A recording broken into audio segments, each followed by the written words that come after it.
L'école d'abord. Pour tous les enfants différents. Pour notre futur. C'est l'école d'abord. Ouais, nous on veut l'école d'abord. L'école d'abord. Yeah! Bienvenue dans ce nouvel épisode de l'école d'abord. Bonjour Élise. Bonjour Élise. Aujourd'hui, notre épisode est consacré à un sujet passionnant et de plus en plus populaire dans le monde éducatif, la classe dehors ou l'école du dehors. Nous allons explorer ses origines, son développement à travers les pays et comment elle s'est installée en France. Alors on commence Élise par un petit peu savoir d'où ça vient cette fameuse classe dehors. Est-ce que c'est très ancien? J'en sais rien en fait, moi perso.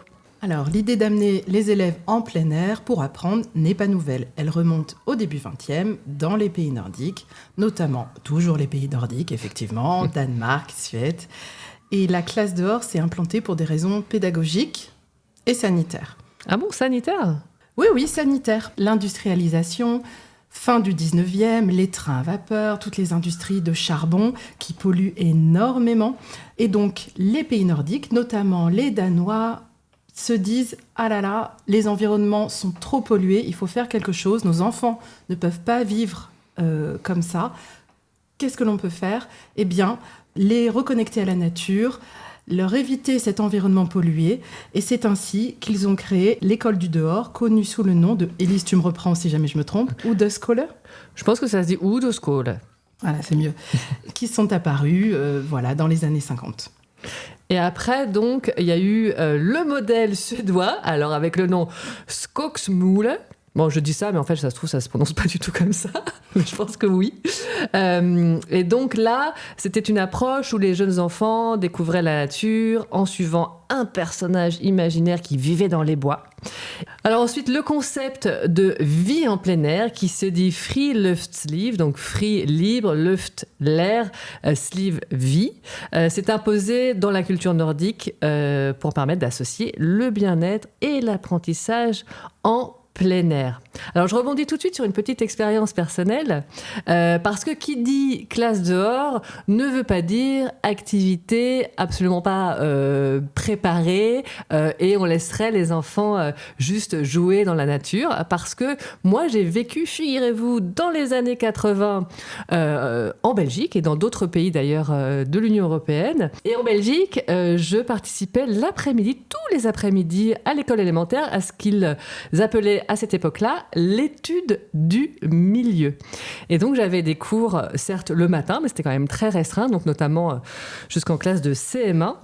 Et l'après-midi, en fait, on nous laissait complètement libres, donc en autonomie. Je me souviens d'ailleurs qu'on avait un petit poste à cassette où on pouvait enregistrer les voix des personnes, notamment qu'on allait interviewer dans le village. Donc, on allait interviewer la boulangère, on allait aussi à la ferme. J'ai vu naître des veaux, j'ai pu fabriquer du beurre, donc plein de choses. Alors, c'était très intéressant, mais il manquait quand même toute la partie pédagogique, à savoir retranscrire après par écrit ce qu'il s'était passé, un travail en classe avec l'enseignant, l'enseignante. Donc moi, j'ai pas du tout eu cette partie-là. Et c'est vrai qu'il ne faut pas oublier qu'il y a toute la partie, évidemment, pédagogique qui accompagne ces activités de classe dehors, parce que pour la petite histoire, je suis arrivée en France en CM2.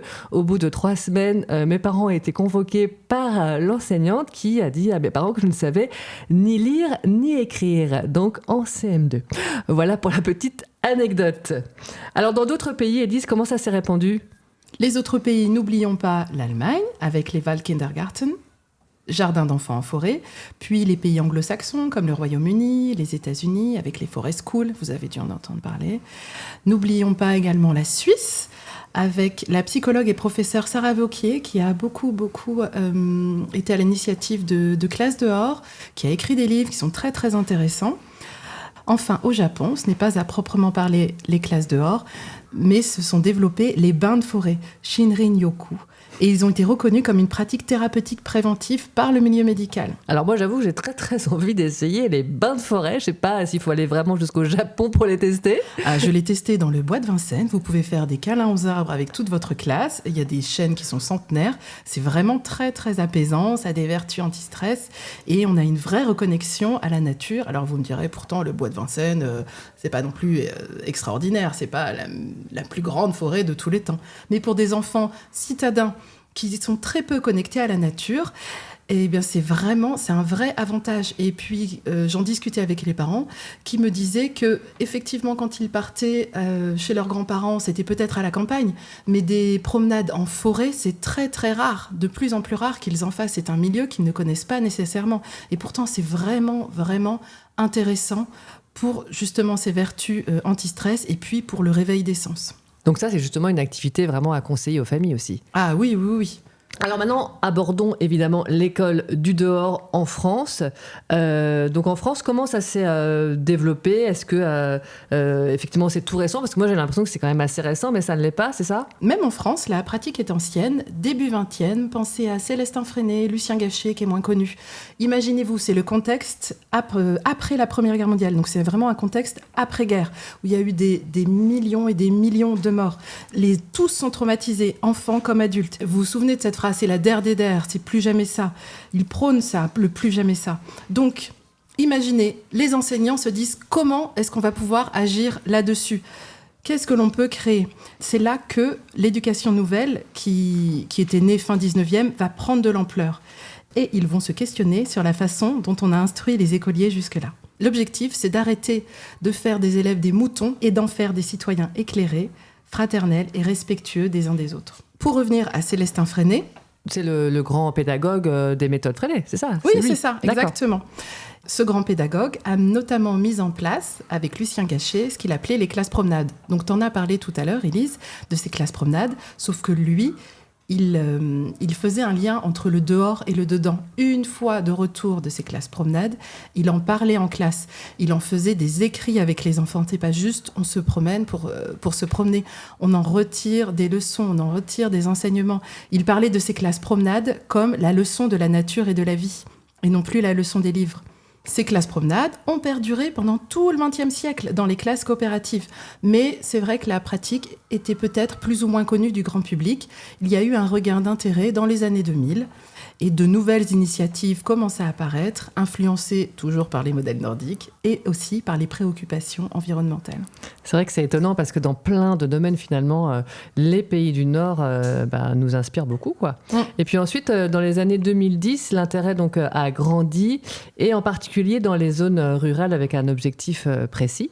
Donc c'est reconnecter une fois encore les enfants à la nature et diversifier les méthodes pédagogiques, changer effectivement de paradigme, essayer de trouver de nouvelles façons d'enseigner. Quand on vous parlait de ce regain d'intérêt, il faut remercier Christelle Ferjou, qui est professeure des écoles, qui maintenant a des responsabilités justement pour promouvoir cette école du dehors. Elle était pionnière et maintenant elle essaye de le développer de plus en plus, au départ autour de Poitiers et puis maintenant dans la France entière. Alors, depuis les années 2020, il y a eu évidemment la pandémie de Covid-19 qui a vraiment accéléré ce mouvement. Il y a de nombreuses écoles en ville et en campagne qui ont trouvé dans la classe dehors une solution idéale pour garantir des conditions d'apprentissage sûres et innovantes. Oui, parce que la pandémie a posé d'autres problématiques. Comme on ne pouvait plus enseigner à l'intérieur, s'est posé la question d'enseigner à l'extérieur. Et c'est à ce moment-là que les initiatives qui avaient lieu depuis des années ont enfin été validées par le ministère de l'Éducation nationale. On a beaucoup ri lorsque Jean-Michel Blanquer nous disait de faire cours dehors, mais finalement, c'est à ce moment-là que cette classe dehors a été validée et qu'elle a pu se développer et qu'elle a pu être légitimée officiellement et que certains professeurs ont enfin osé sauter le pas. Tout à fait. Et donc, au niveau des chiffres et des statistiques, il y a vraiment un mouvement émergent et on peut un peu évaluer l'impact de la classe dehors en termes de chiffres. Une étude menée en 2021 révèle que 80% des enseignants-enseignantes qui ont expérimenté cette méthode souhaitent la réitérer.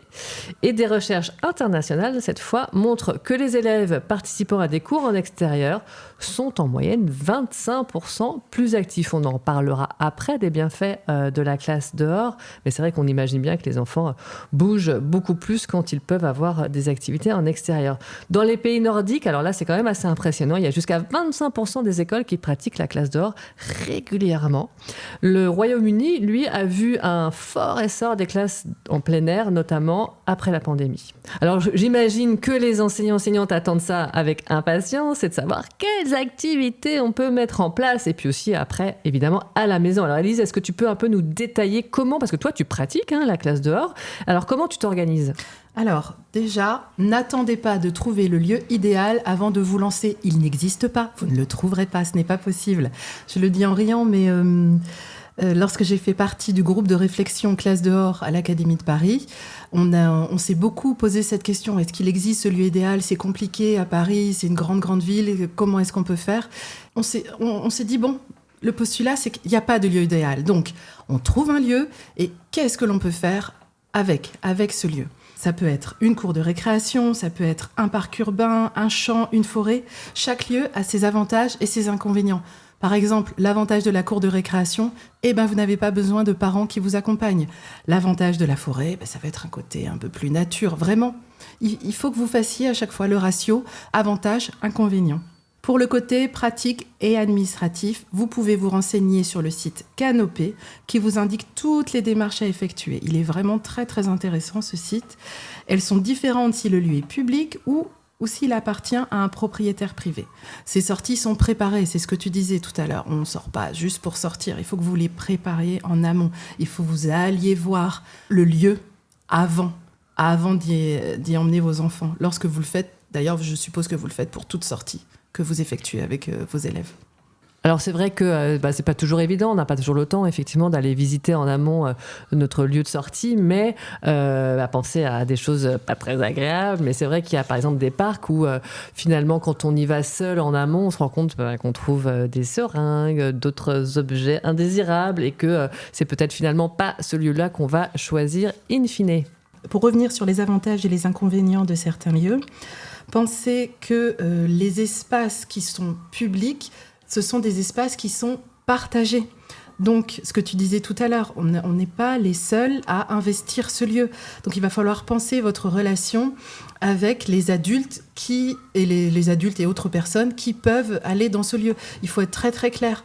Ce sont des choses toutes bêtes, mais qui me sont déjà arrivées.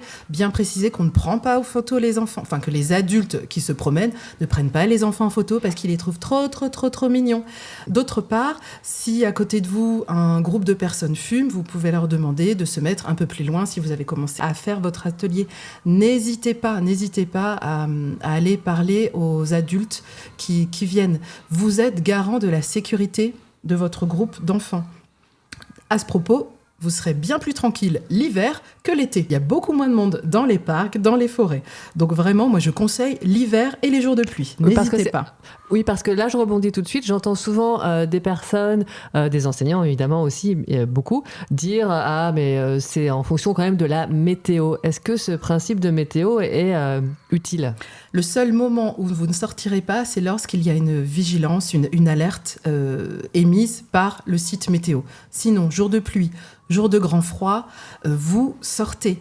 Ce qui est important pour les enfants, c'est la régularité. Donc, au départ, moi, je n'y allais qu'une demi-heure par semaine, mais je m'attelais à y aller chaque semaine. Ce n'était qu'une demi-heure. Actuellement, j'y vais 2 demi-journées par semaine, mais la petite demi-heure que je mettais en place m'a permis de prendre confiance et j'ai peu à peu allongé ce temps pour arriver à 2 demi-journées par semaine. Après, il faut aussi discuter avec les parents. Il faut les rassurer en réunion de rentrée, leur expliquer votre projet pédagogique. Ce n'est pas juste, et on le redit, sortir pour sortir. Leur expliquer ce que vous allez y faire. Leur expliquer qu'il y a des liens entre le dehors et le dedans. Et j'imagine qu'il faut quand même un petit peu préparer les enfants, même si c'est des enfants de maternelle ou plus grands, mais comment on anticipe en fait ces sorties ? Demandez aux parents des bottes, un pantalon de pluie, un imperméable que vous pouvez mettre au-dessus du manteau lorsqu'il fait un peu froid l'hiver.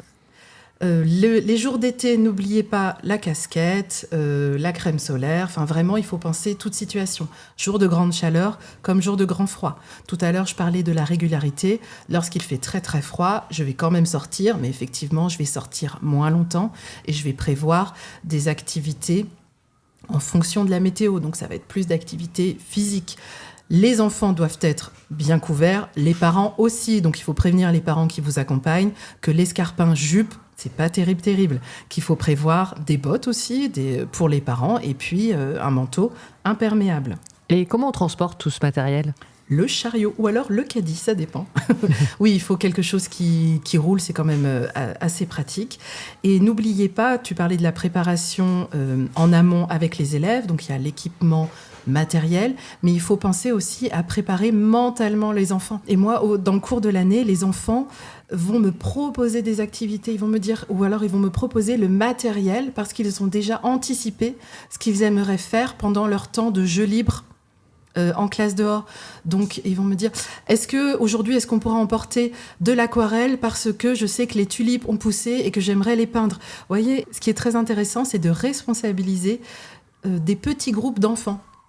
Donc, par exemple, un petit groupe d'enfants est responsable des livres. Donc, c'est ce groupe d'enfants qui va préparer le sac de livres pour partir en classe dehors. Un autre groupe peut être responsable du matériel un petit peu hygiène. Donc, ça va être... Alors, la trousse de secours, ils vont la mettre telle quelle dans le sac. On est bien d'accord, c'est vous qui la préparez. Mais ça va être penser à s'assurer qu'il y a bien une boîte de mouchoirs, les 2 bouteilles d'eau, des verres pour tout le monde. Et les responsabiliser, ça va vous aider lors de ce temps de classe dehors parce que ça va les rendre très autonomes. Et c'est ça que l'on veut. Et aussi, ça va vous aider lors de la phase de rangement en fin de classe dehors parce que chaque groupe va être responsable de reprendre le matériel. Petite question, si un enfant doit faire ses besoins et qu'il n'y a pas de WC à proximité ? Et oui, grosse problématique. Et moi, ce que je fais, c'est que j'emporte un pot. Donc, j'ai récupéré le pot de chambre de mes enfants. Et donc, pour les petites commissions, voilà, vous avez le pot. Et pour les grosses, vous mettez un sac plastique dans le pot. Vous fermez le sac plastique, vous le jetez. Un petit vaporisateur avec de l'eau vinaigrée, du papier toilette et le tour est joué. Génial, très bonne astuce. Alors parlons maintenant vraiment des activités qu'on peut mener en classe dehors. Élise, qu'est-ce que tu conseilles pour commencer ? Alors, il faut vraiment que vous commenciez par des activités avec lesquelles vous êtes à l'aise. Ça peut être déjà un grand changement pour vous et ça peut être un petit peu déstabilisant de faire classe dehors. Donc, commencez par des activités avec lesquelles vous êtes à l'aise. Ça peut être une lecture d'album, ça peut être si vous jouez de la guitare, eh bien, allez jouer de la guitare dehors. Vraiment que vous puissiez, vous aussi, vous rassurer au départ pour petit à petit être un peu plus audacieux, proposer des activités un peu plus diverses, un peu plus en lien avec le lieu sur lequel vous êtes. Quand on participait au groupe de réflexion de classe dehors de l'Académie de Paris, on parlait de souplesse organisée. Parce que c'est ça, bien entendu, vous avez anticipé, vous avez préparé votre classe dehors, vous avez préparé un contenu avec des objectifs, mais lorsque vous êtes sur le lieu, peut-être qu'il va se passer quelque chose. Alors, ça peut être une abeille qui passe par là, alors là, vous allez pouvoir rebondir et faire un cours sur les abeilles, et puisque vous aviez prévu ce jour-là, vous le ferez à un autre moment. Mais vraiment, c'est ça. On prépare et on reste souple. Il faut quand même intégrer qu'il va y avoir un certain lâcher-prise de l'enseignant. Et je pensais à une chose, est-ce qu'il faut établir, donc en amont, en classe, des règles de vie pour ces moments de classe dehors ? Les règles de vie fondamentales seront celles que vous avez déjà établies dans votre classe à l'intérieur. Donc, Christelle Ferjou appelle ça les 3 R. Ça va être respecter les autres, donc ça c'est du classique, se respecter soi-même et respecter la nature. D'accord. Ce sont donc les 3 fondamentaux pour la classe dehors. Et puis j'imagine qu'il y a d'autres règles qu'on va ajouter en fonction de là où on va être. Oui, il est très important de délimiter le périmètre avec les enfants, vraiment lors de la première visite et même à chaque fois que vous revenez en disant non, tu ne vas pas plus loin, tu dois toujours voir l'adulte. Lorsque l'adulte émet le signal, tu reviens vers le maître ou la maîtresse. Voilà, ce sont des règles de sécurité avec lesquelles il faut être très très clair aussi. Alors, on va parler maintenant vraiment d'activités pures et dures. Donc en maternelle, de 3 à 6 ans environ. En termes de pédagogie pure, qu'est-ce qu'on peut mettre en place ? À l'école maternelle, vous partez tout simplement des compétences du programme, des attendus des programmes, et vous pourrez par exemple mettre en place des chasses au trésor, donc des chasses de formes. Ça plaît beaucoup aux enfants. Trouver des formes dans la nature, trouver des couleurs dans la nature. Ça permet de connaître un peu le lieu, d'être à l'aise avec ce lieu.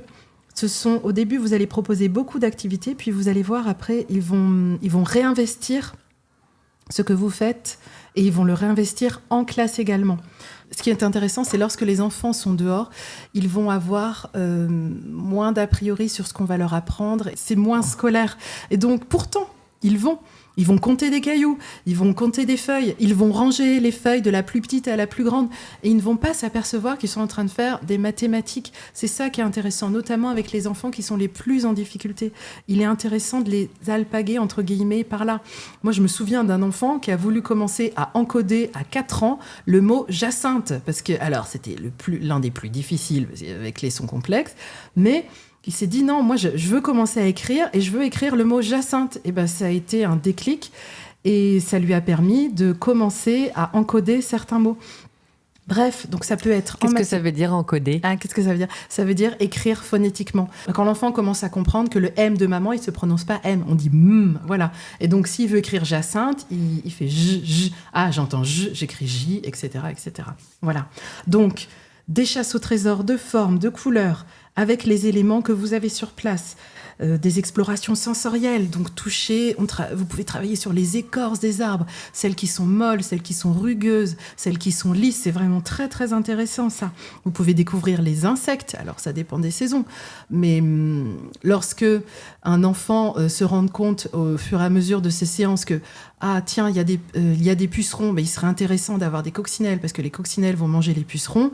Il y a un véritable apprentissage. Il a retenu quelque chose de toutes ces séances de classe dehors. Vous pouvez faire du land art, vous pouvez travailler sur l'ombre et la lumière en maternelle, ça c'est un autre sujet intéressant. Bref, il y a de multiples activités à organiser à l'école. Et puis c'est vrai que là, je rebondis sur ce que tu as dit sur les insectes, mais les enfants ont souvent très très peur, notamment dans les milieux urbains. Donc finalement, de proposer dès le plus jeune âge cette découverte, ça permet de lever les appréhensions et qu'ils se familiarisent, qu'ils n'aient pas peur de la moindre petite araignée ou complètement. D'un escargot.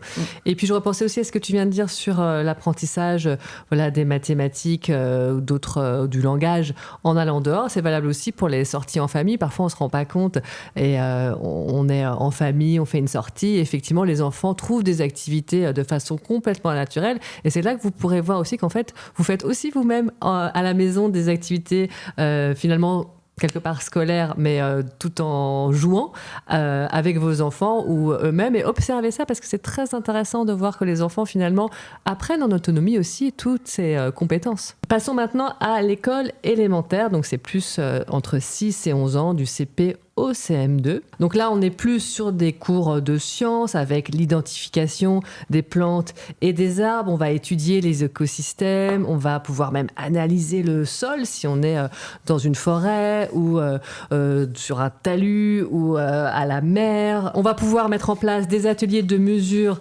d'angle, notamment dans la nature, pour développer les mathématiques. Et une fois encore, ça va servir énormément à réinvestir finalement des compétences qui auront été étudiées en classe et on va pouvoir vraiment les tester grandeur nature. Et donc il y a d'autres activités, effectivement, une fois de plus, on reparle des petites bêtes, donc on va pouvoir là vraiment avec des élèves plus grands, ils auront déjà, on l'espère, expérimenté ça à l'école maternelle, donc là ils vont pouvoir identifier et reconnaître des insectes qu'ils connaissent déjà, ils vont pouvoir aussi faire des courses d'orientation. Alors ce qui peut être aussi très intéressant, c'est de faire des relevés météorologiques, ça vraiment c'est possible à partir de l'école élémentaire, et puis de suivre les données, les températures, l'humidité, c'est un vrai travail très intéressant à faire en classe et de faire ces relevés donc à l'extérieur. On peut faire aussi des dessins d'observation, mais ça c'est valable aussi dès la maternelle. On peut travailler sur les schémas, on peut rédiger des poèmes qui sont inspirés de la nature. Évidemment aussi jardiner si vous avez la chance dans votre école d'avoir un espace jardin. Alors sachez que maintenant ça peut vraiment s'installer partout.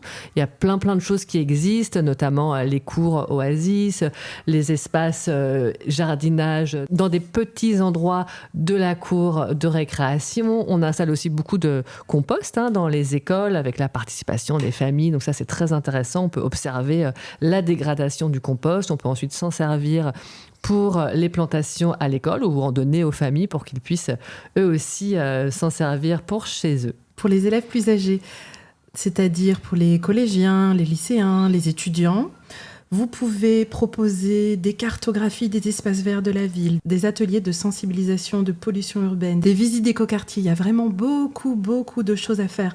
Il y a certaines associations qui proposent aux établissements de s'inscrire et de compter le nombre d'oiseaux qu'ils voient passer devant leur établissement, dans les cours.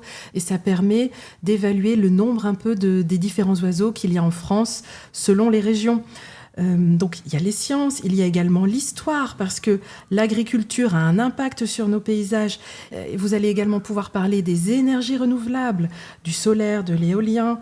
Il y a vraiment beaucoup de choses à faire in situ. Ça va être quand même beaucoup plus compréhensible pour les élèves de voir ça à l'extérieur, en vrai, en réel, que assis dans une salle de classe. Donc quand on a la possibilité de sortir, c'est vraiment intéressant de le faire. Et si on est plus en milieu rural, parce que là, tu as parlé du milieu un peu plus urbain, c'est pareil, on peut observer aussi les mêmes phénomènes ? Oui, tout ce que j'ai dit précédemment peut être fait également à la campagne, au niveau des oiseaux, de l'impact de l'agriculture.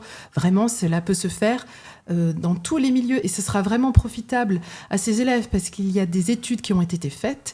Les enfants des campagnes sont confrontés aux mêmes problèmes de sédentarité que les enfants qui sont en ville. Je connais aussi certains collègues, et moi-même je le pratique, qui font leurs évaluations à l'extérieur. Parce que pour des enfants qui sont un petit peu en rejet de l'école ou qui ont une certaine appréhension, ça les déstresse de faire leurs évaluations à l'extérieur. En parlant évaluation, il y a aussi l'évaluation de votre classe dehors à l'extérieur. Beaucoup d'enseignants se posent la question de la façon d'évaluer ces classes dehors.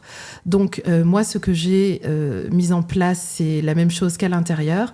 J'ai des fiches d'observation et je demande, alors moi je suis en maternelle, mais je demande à la SEM de m'aider. Donc sur cette fiche d'observation, ça va être, je vais noter les interactions entre les enfants, les activités sur lesquelles ils vont se porter plus naturellement, les jeux qu'ils inventent entre eux. Vraiment, ça va être, c'est ça qui est difficile d'ailleurs quand on enseigne, c'est que vous avez plusieurs postures. Vous avez la posture un peu magicien qui rend un petit peu magique tout, qui présente une activité.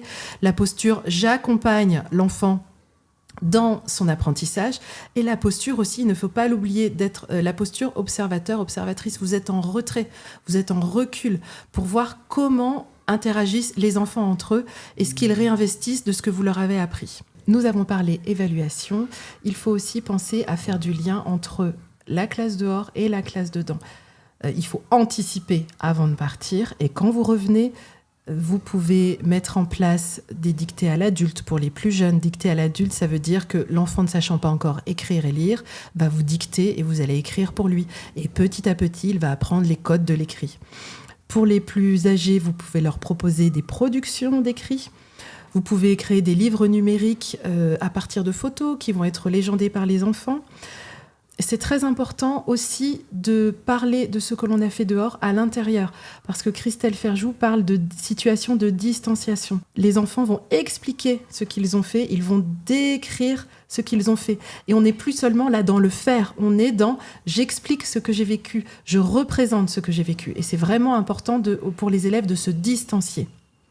On n'est pas toujours dans l'action. Alors maintenant, on va parler du rôle des parents et puis aussi de l'importance, effectivement, pour les enseignants et les enseignantes, de communiquer, si vous pratiquez la classe dehors, de communiquer avec les parents et effectivement, pourquoi pas, de leur proposer des activités qu'ils peuvent mener le week-end ou pendant les vacances, ou à l'inverse, demander aux parents qu'ils vous parlent de ce qu'ils font, eux, avec leurs enfants et des idées qu'ils ont. Parce que les parents ont aussi de très bonnes idées qui peuvent être aussi l'objet d'activités de classe dehors pour l'école. On va vous proposer quelques idées d'activités à faire en famille. Avec les plus petits, on peut faire des activités, ça peut être à la maison évidemment ou au parc, si vous avez la chance d'avoir un jardin. Si vous n'en avez pas, on sort à l'extérieur.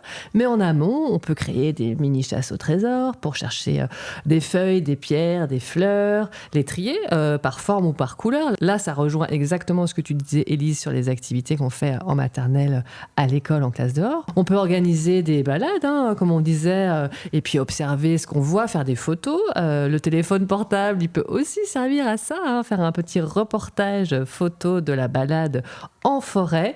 On peut observer, une fois de plus, les insectes, les animaux, on peut en discuter, on peut créer un herbier, on peut planter des graines ensemble et suivre la croissance du petit plant de tomates qu'on a recueilli en mangeant la tomate cerise et voir si elle pousse et comment elle se comporte. Pour les collégiens et même pour les enfants plus âgés, vous pouvez leur proposer des sorties le soir parce que l'ambiance est totalement différente. Vous pouvez aller observer les étoiles avec eux. C'est vraiment très, très, très intéressant. Et justement, on va rebondir sur ce qu'on disait tout à l'heure. Les enfants vont comprendre l'impact de la pollution lumineuse parce qu'en ville, on ne les voit pas, les étoiles. Si vous avez la possibilité de partir en vacances, lorsque vous êtes à l'extérieur de la ville ou si vous habitez en campagne, bref, là où il n'y a pas de lampadaire et pas toutes ces lumières de la ville, vous allez pouvoir observer les étoiles.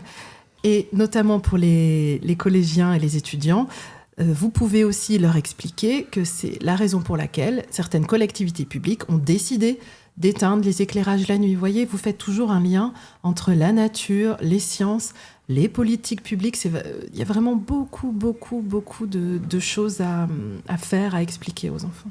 Et puis après, vraiment pour les étudiants en études supérieures, c'est vrai que c'est important de les encourager à faire des recherches sur des sujets comme le développement durable, l'empreinte carbone des activités quotidiennes ou l'étude des impacts du changement climatique sur leur environnement immédiat. Enfin, ces sujets-là les préoccupent beaucoup et parfois de faire des recherches, de comprendre les phénomènes, ça permet aussi de se déstresser pour approfondir vraiment ces connaissances scientifiques et essayer de se détacher un peu de leur éco-anxiété qui existe vraiment à cet âge. Abordons maintenant les bienfaits de l'école du dehors sur le développement des enfants. Alors Élise, est-ce que tu peux nous en dire un peu plus à ce sujet ? Pour les avantages physiques de la classe dehors, on va commencer par parler tout simplement de l'augmentation de l'activité physique. On vous a parlé tout à l'heure du problème de sédentarité, du problème de surpoids infantile, d'obésité infantile.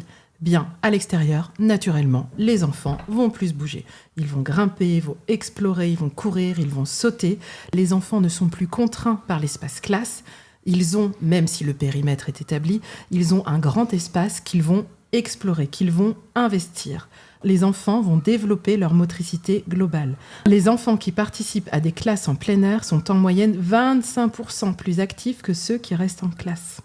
Et puis aussi, ça développe donc la motricité globale, mais aussi donc la motricité fine. Et par motricité fine, on entend ce qu'on fait avec notre main, nos doigts, et donc manipuler des éléments naturels comme des feuilles, des cailloux ou même de la boue, parce qu'on fait de la peinture avec de la boue. Eh bien, ça permet également de travailler la motricité fine, donc qui est essentielle pour des activités scolaires comme l'écriture ou le dessin.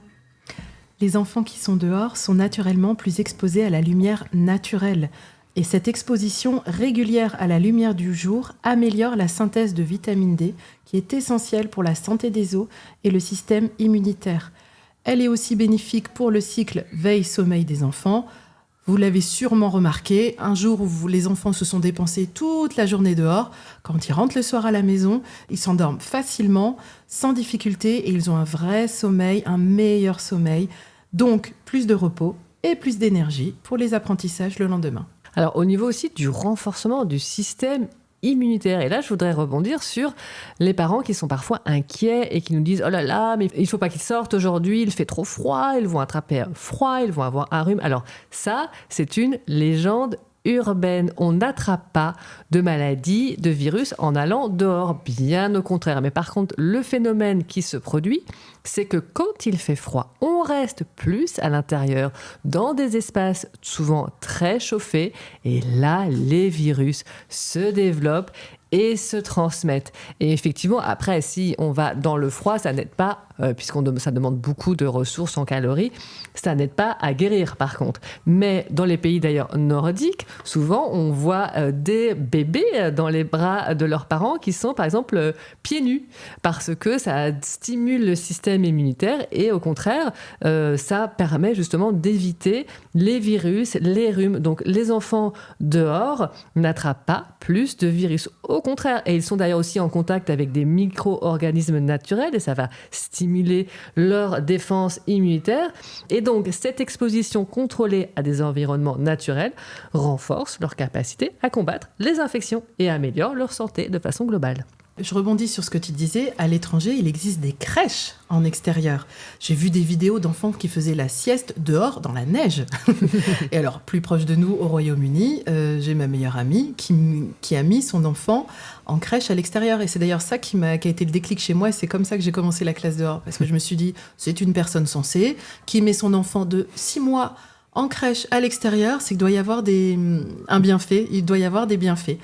Pour parler des bienfaits, cet apprentissage en plein air influence directement les capacités cognitives et le bien-être mental des enfants. Cela leur permet de mieux gérer le stress, de développer leur créativité et d'améliorer leurs compétences. Alors, ce qui est paradoxal, c'est que les environnements naturels sont finalement moins stimulants sur le plan sensoriel que les salles de classe où il y a beaucoup plus de stimuli. Il y a plusieurs études qui montrent que les enfants qui passent plus de temps dans la nature sont davantage capables de maintenir une attention soutenue, ce qui favorise leurs apprentissages. Alors, pour certains enfants qui souffrent de troubles de l'attention, l'exposition régulière à la nature peut avoir des effets positifs en réduisant notamment l'agitation. Au niveau du renforcement des capacités cognitives que j'évoquais, ces activités que vous allez mener en extérieur, l'observation des écosystèmes, les expériences scientifiques sur le terrain, les constructions dans la nature, permettent aux élèves de relier concrètement la théorie à la pratique. Les élèves, notamment ceux en difficulté, vont s'emparer de ces moments de classe dehors. La parole va se faire plus libre. Faire classe dehors, ce n'est pas exactement faire ce que vous faites en classe, c'est faire un pas de côté, faire un peu différemment. Et ce pas de côté, il va être bénéfique, notamment pour ces élèves qui sont en difficulté. Et notre travail, ça va être d'aider tous les élèves, mais d'aider surtout ceux-là, ceux qui ont un problème de confiance en eux, ceux qui ont un problème d'estime d'eux-mêmes. Et ces compétences psychosociales, elles vont être indispensables à leur réussite. Parce que c'est vrai que donc la classe dehors développe les compétences psychosociales en particulier. Et notamment, ça permet aussi de réduire le stress et l'anxiété. Et donc, être dehors, entouré de nature, a un effet évidemment apaisant. Il y a beaucoup d'études qui montrent que l'exposition à des environnements naturels réduit le niveau de cortisol, qui est donc l'hormone du stress. Ça permet aux enfants de se détendre, d'évacuer les tensions accumulées en classe et d'améliorer leur bien-être général. Faites des câlins aux arbres, c'est parti. Oui, voilà, faites des câlins aux arbres. Non mais... plus sérieusement, la nature, c'est vraiment un excellent cadre pour être en pleine conscience. Les enfants se concentrent sur leurs émotions immédiates, ils sont dans la nature, et donc ça favorise vraiment leur capacité à gérer leurs émotions. Pour les compétences psychosociales dont on vous parlait, ces activités en plein air vont vraiment favoriser la coopération, par exemple. Étonnamment, les enfants, quand ils sont à l'extérieur, ne ressentent pas ce poids scolaire. Et c'est mon ASEM qui disait ça, d'ailleurs. Elle me disait, cette activité de graphisme que l'on fait à l'extérieur, elle n'a rien à voir avec cette activité de graphisme que l'on a pu faire en classe. Là, étonnamment, le fait d'être à l'extérieur va leur permettre de collaborer. Ils vont se sentir plus libres. Ils vont se dire, tiens, je vais aller aider un tel. Comment est-ce qu'on peut travailler ensemble ? Je vais lui expliquer. Ça va être plus naturel. Même un enfant de 3, 4, 5 ans a intériorisé en quelque sorte cette notion de compétition à l'intérieur. Et à l'extérieur, il va se sentir plus libre et il va plus être enclin à aider son camarade.